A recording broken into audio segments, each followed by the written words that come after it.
Teddy Roosevelt, and this is continuing on with the progressive era. We're going to actually look at like the politics and what was going on in that part of society at this time period.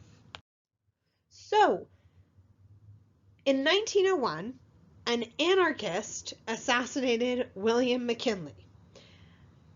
This meant that William McKinley's vice president, Theodore Roosevelt, became the next president.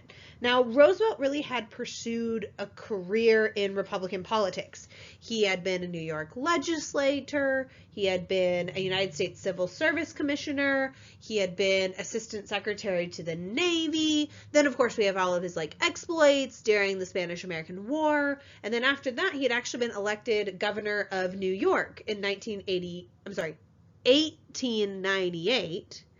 And then he had become vice president in 1900. So he was like a career politician. He was really active. He was also had a very aggressive personality. He was very much all about self-promotion, and some Americans were really concerned about this. However, his flamboyance, his charm, his ambition really makes him one of the most popular politicians of this time period. And a lot of people talk about him as the first modern president. The thing is, when we're talking about modern presidents, it depends how you define that term modern. But generally, historians say the modern president began with Teddy Roosevelt because this is when you get presidents rejecting the limited role of the Gilded Age presidents. For instance, Teddy Roosevelt himself believed the president could do anything to meet the nation's needs as long as the Constitution didn't specifically prohibit him from doing it. This is definitely going to mean you get an expansion of government power, and you're consolidating a lot of that power specifically in the executive branch during this time period. He is really driving forth his agenda. Teddy Roosevelt wasn't deferring to Congress. He is instead exerting leadership and telling them his policy and his goals. And we can actually see proof of this in that he had over 400 different messages sent to Congress during his time as president. That being said, he was also really good at playing politics, because this could have been seen as stepping on the toes of Congress, so to speak. But Teddy Roosevelt managed to avoid any kind of direct challenge to the conservative, old guard Republicans who basically controlled Congress at this time period. We also see Teddy Roosevelt reorganizing the executive branch. This actually goes back to that whole gospel of efficiency, where he really believed in efficiency. He wanted experts to be in his administration. He is going to attempt to institutionalize things like special commissions and administrative procedures. Very much wanted able professionals within his administration. We also are going to see Teddy Roosevelt develops almost the first personal presidency. He is an exuberant young president, and in this way he could exploit public interest. He's, for instance, going to establish the first White House press room, and therefore skillfully use the mass media to convince people to his views and his ideas. And this really makes him a celebrity of sorts. It's not just, most of the time when you think of Theodore Roosevelt, you don't say Theodore Roosevelt. Most of the time we say Teddy Roosevelt, or sometimes we call him TR. Nobody was doing that with, Abraham Lincoln. Nobody was going, Abe, hey, Abe. No, but we have Teddy Roosevelt. Literally, the teddy bear is named after him. And so in this way, he can kind of mold public opinion. So what does he actually do while he is president? Well, the first big incident that has to be looked at is in 1902. There was a coal strike. What happened was basically members of the United Mine Workers Union walked off their jobs. Very stereotypical labor union goes on strike. Typical things like they want higher wages. They specifically wanted an 8-hour working day. And of course, they wanted recognition of their union. So setting a precedent basically for the future cooperation between a corporation and the workers. Management doesn't want to comply with any of this. So basically, management closed off the mines and waited for the union to capitulate. That didn't happen though. And now it's getting closer and closer to winter. And there's this concern about, will there be enough coal for all of America come the winter? So Roosevelt decides to get involved. He would invite both the owners of the mine and the union leaders to the White House, saying that, it was of national interest and therefore government intervention was allowed. And not just allowed, it was necessary for the good of the nation. So John Mitchell, the leader of the union, is immediately going to agree to negotiate. You've got, the president stepping in, so he is ready to go. However, the owners of the mine refused to even speak to the miners. Instead, they demanded Teddy Roosevelt use the army to break the union, just like Cleveland had basically done back in the Pullman strike in 1894. Now, to be really clear here, Teddy Roosevelt, by all means, was not pro-union. Actually, we have a quote from him that when he was talking about the Pullman strike, that he was for shooting the Pullman strikers. But in this case, Teddy Roosevelt saw himself as, the mediator. And so he is furious with the owners of the mine for their arrogant stupidity. And he basically announces, fine, I'll use the army, but I'm going to use the army to seize and operate the mines myself. People go, whoa, whoa, whoa. Teddy Roosevelt, that's not really constitutional. And his response, and I quote, is, "To hell with the Constitution when the people want coal." At that point, the owners of the mine accepted the arbitration commission that they had previously rejected. The miners get a 10% wage increase. They also got a 9-hour working day. They didn't get recognition of their union, so they get some things out of this.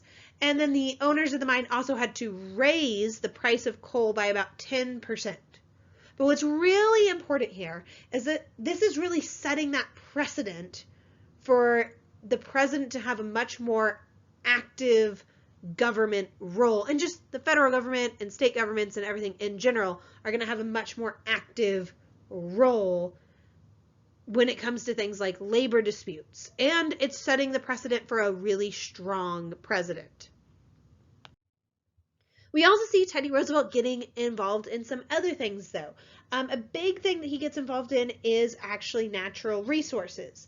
The thing is, at this time period, we have a new generation coming of age, and they firmly believed that for the public welfare of the nation, they needed to require the conservation of natural resources through efficient and scientific management. So conservation is basically setting aside land to use in the future or to use it for future economic developments, etc., etc. So we have already seen actually some successes when it comes to the idea of conservation up to this point. So we had things like the Forest Reserve Act in 1891, the Forest Management Act in 1897. These had together regulated things like grazing, regulated lumbering, regulated hydroelectric sites. Remember going back to the West and everything. We also get the Division of Forestry in 1898, which is then renamed the Forest Service, which we have today, in 1905. Now, the Forest Service is going to be headed by one Gifford Pitchett, and you'll see that name there. Make note of his name for later as much as here and everything. Gifford Pitchett's basically going to, first of all, head the Forest Service, and in this way, he's going to really advise Teddy Roosevelt on conservation matters. With his help, Teddy Roosevelt is actually going to triple the size of forest reserves to about 150 million acres. He also set aside another 80 million acres for like minerals and petroleum. He also did things like establish dozens of wildlife refuges, created the National Conservation Commission. During Roosevelt's time as president, it's like 41 different states are going to set up their own conservation commissions. And the thing is, the idea of conservation is going to really have a lot of widespread public support. But there were some people who disagreed with conservation and instead wanted preservation. So preservation is basically setting aside land as permanent wilderness. So it's not setting it aside for economic use later, it's a permanent wilderness. And those for preservation, their victory is really going to be in the creation of the National Park Service in 1916, although technically by that point Woodrow Wilson is president. Still, I kind of want to talk about it all right here. Most people, though, are going to favor conservation. But I should even point out there were some people who were against conservation and preservation. The thing is, there were some people, especially like smaller Western entrepreneurs, that cared about quick return on investment and weren't necessarily looking for the long run, basically. And so some of these Westerners are going to also resent like Easterners, feeling like that they're making all the decisions for them. You have to keep in mind, a lot of these people would have been looking at like, oh, I'm trying to survive for the next 2 years. I'm not worried about 30 years down the line, so to speak. They might protest in various different ways, such as like not paying federal grazing fees, or they could take it even a step further and like arsonists might set fire to forests and things like that. The other thing you have to know about all of these conservation policies and everything like that, Teddy Roosevelt is also going to support breaking up Native American reservations and open up more land to white people, because he described that as using the land more efficiently. So we're getting some of his cultural beliefs there and everything like that. But we see during like Roosevelt's time in office, things like different waters that would have gone to Native American villages are going to be diverted and to like growing cities like Phoenix, Arizona, things like that.